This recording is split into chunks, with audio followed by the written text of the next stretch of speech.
Okay, let's take on this Sharia law is barbaric thing. I tried it before, but perhaps I was in a bad mood on the day or something, but I thought it was a bit too shouty. So I'm going to try to explain it better than I did last time. What I try to do in these videos is try to look at some of the Islamophobic arguments out there, right? And try to just have a, analyze them, see if they make any sense, right? Because a lot of Muslims get attacked with these and they don't really know how to respond, right? So I've had a look at them. I don't say that my responses are the best responses out there. There's people out there far cleverer than me, right?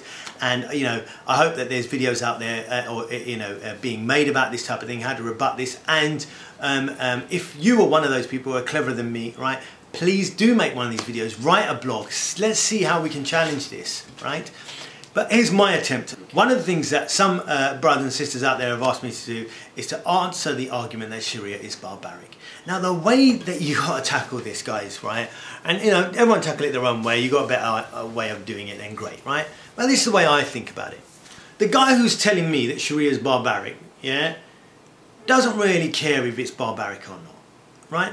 He just hates Muslims, and so what he does, he got to find something to hate us for. He's got to feel superior. Remember, most of these guys are white supremacists, right? Who are attacking Muslims, right? Or people who, in my mind, or have some sort of agenda, whether they're Christian, Baptist, Christian, American crazies. I don't really get the Christian kind of, different sects and whatever they are. But there's some type of American Christian guys, and I don't know what sect they come from. They're mad.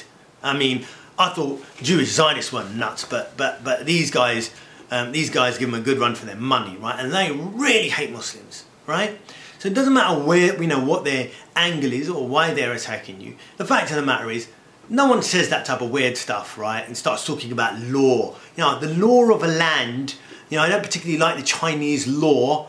And let's focus all our energy on every Chinese guy we meet to talk about the legal system of China. If they're intellectuals discussing legalistic points, right? These guys aren't intellectuals who want to discuss the legalistic intricacies of Sharia, right? Really, they're just a bunch of morons who have a hatred for Islam. Their main argument is this, that Sharia, the penal code of Sharia, the criminal code of Sharia, the things that governs people who are convicted of a criminal offence, is barbaric, and they hold the punishment up, for example, of the death sentence for a murderer, for example, or the chopping of a hand of a repeated convicted thief. Yeah, and they say that proves Sharia is barbaric. Ergo, that proves Muslims are barbaric. Ergo, that's why we hate you, and that's why we have to bomb you and occupy your lands. And believe it or not, that's the justification. It allows the economic and other exploitation of the Muslims. All these arguments lead to the same root. Yeah, Muslims are barbaric. Muslims are inferior. This proves they are inferior. Therefore, let's invade them.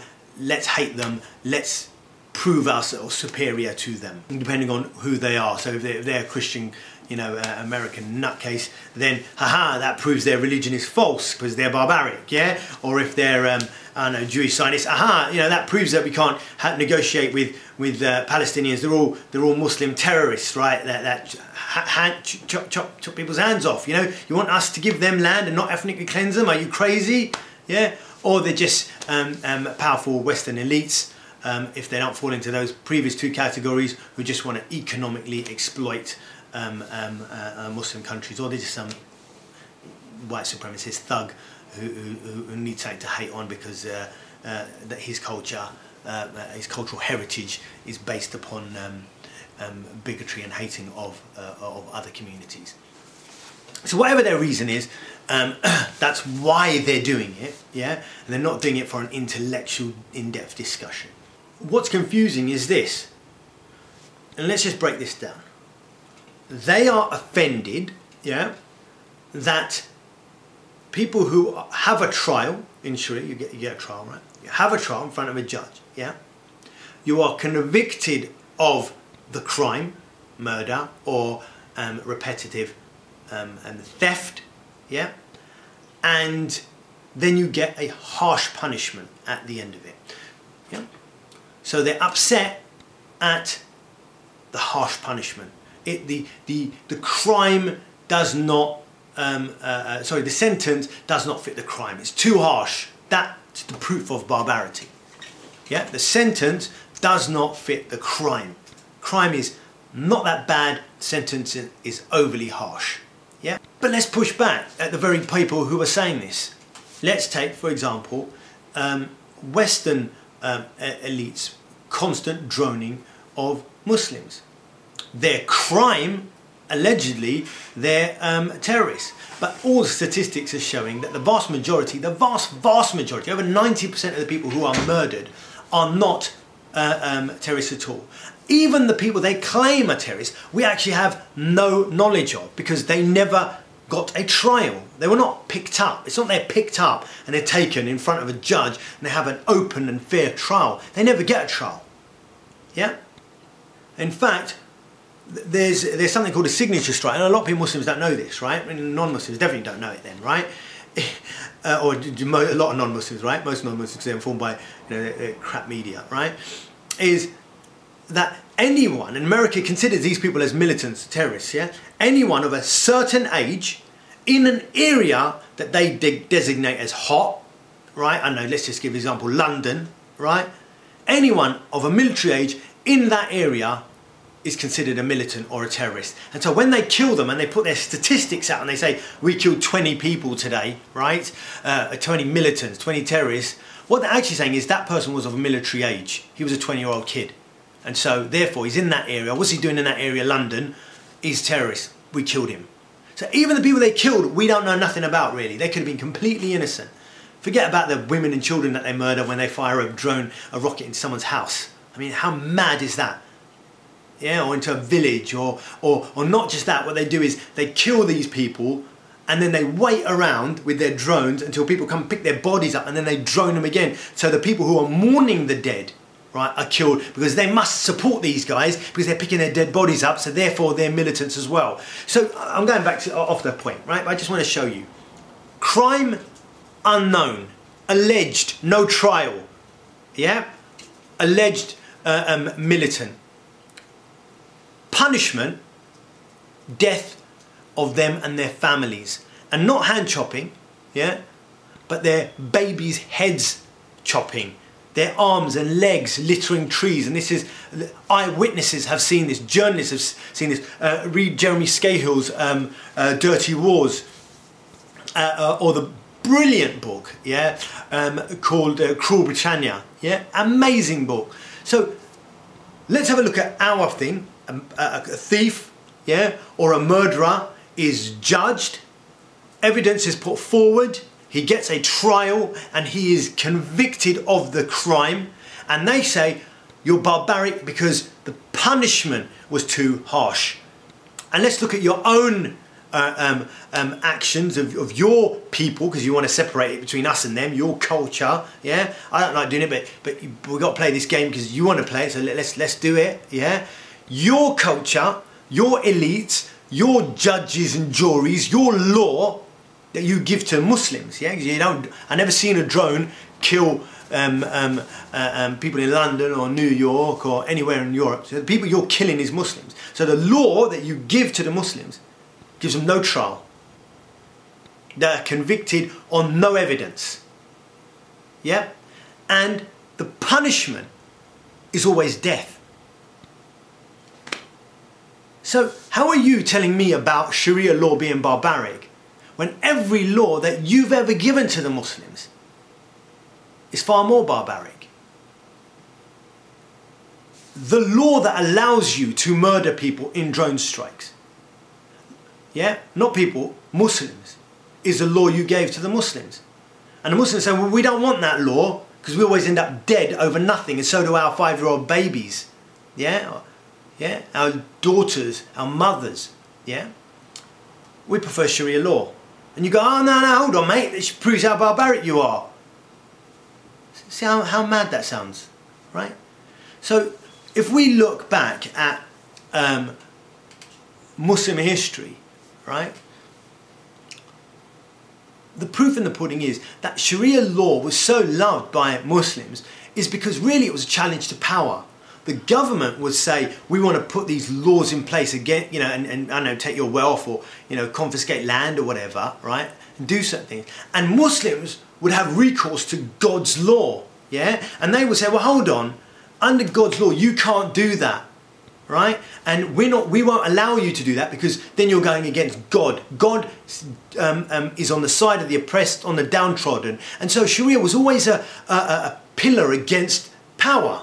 Right? And that's why Muslims loved it. And now what these guys are trying to say is, and the only part they pick of Sharia is it kind of 2 or 3 things in the whole of Sharia that gives a harsh punishment. And they go, oh, that's Sharia. That's Sharia, that's the whole of Sharia. And these Muslims are all crazy because they want to follow just these, you know, this crazy penal code, right? But the fact of the matter is, look at their own law, yeah, and you can see they ain't got an argument at all, right? They've their laws that they gave to Muslims, because you must remember this: Sharia is implemented and governs only Muslims. Even in the time of Muslim empires, the Christians, the Jews, and the Zoroastrians, you know, fire worshippers at the time, they weren't governed by Muslim law. They were in fact governed by their own laws. Yeah, it's something that they don't afford us. Yeah, they give themselves. You know, we're not allowed to be governed by the Muslims. No, we're Sharia in Britain, taking over America. Sharia taking over America. But when they were lived under our laws in the Muslim world, then can we have Christian law? Because we're not Muslims. Why should we be governed by Sharia? So yeah, one rule for them and another for us. But let's not go into that, right? But the point is this: everywhere that their law has been implemented in the Muslim world has led to some awful thing that they allow. Remember, these laws that they put on Muslims, yeah, for Muslims, yeah, has allowed nothing but death and destruction. Yeah, I mean, what about this Jewish, you know, law, or whatever you call it, you know, Jewish Zionist law? Let's you know, be tighter about it. Yeah, in Israel, right? That ethnically allows the ethnic cleansing of the Muslims and the Palestinians, treats them like second-class law. How can you? You know, they're quick to go, oh, look at you and your Sharia law. Well, look at your own laws, guys. I mean, look at Jewish law. You're finding laws offensive. You want to debate about laws, right? Look at the states that you prop up in the Middle East that you think is the only democracy in the Middle East. Look at their law, their apartheid law. That allows them to shoot, you know, 5-year-old kids, and then they get, you know, the soldier, you know, walks away with 2 months, you know, suspended pay or whatever, that, you know, stupid stuff that they get away with, right? So no, you know, don't talk to us about law, right? You know, look at your law that allows it. You know, I think it was a 15-year-old kid in Guantanamo Bay, right, to be locked up. It's, you know, and his whole life destroyed for how many years, tortured, killed people in Guantanamo Bay. And you're telling me about law? You know, you talk to Muslims about law. Look at your own law. What about the laws being implemented in this country that makes nursery school teachers spy on Muslim toddlers, 3-4-year-old? What do they know about, you know, geopolitics of the world, right? And then to say to that the nursery school teacher, the non-Muslim nursery school teacher, let's face it, right, will have the arbitrary task to find out if that 4-year-old or 3-year-old kid, right, is said something extremist and has to be reported and thus taken away from their parents. That's your laws. You're not upset about those laws. You think those laws are okay. If those laws are okay, then don't talk to us about laws. You know, don't try to criticize us for laws. Look at yourselves. Yeah, so I don't really get the upset about, you know, Sharia law being barbaric. They got nothing on us. You know, Muslims need to be a bit more confident and push back. Now, you know, maybe I missed something. Maybe there's something that these guys have got, some ace card they're going to play. I've not come across it. I don't know. I'm not a theologian. It's just something that's been going around in my head, and I've just thought, this don't make no sense. Yeah, and maybe some, you know, Zio laboratory propaganda unit in Tel Aviv, or I don't know, the EDL Intelligence Bureau is thinking through you know, a great argument against Sharia law or something. And that's cool. You know, put it up. Let me have a think about it. But if you're Muslim out there, come on, man. You know, let's stop hiding. Start defending the Muslims. Start getting active and put out our side of the story. Thanks a lot. Thanks for listening. Assalamu alaikum.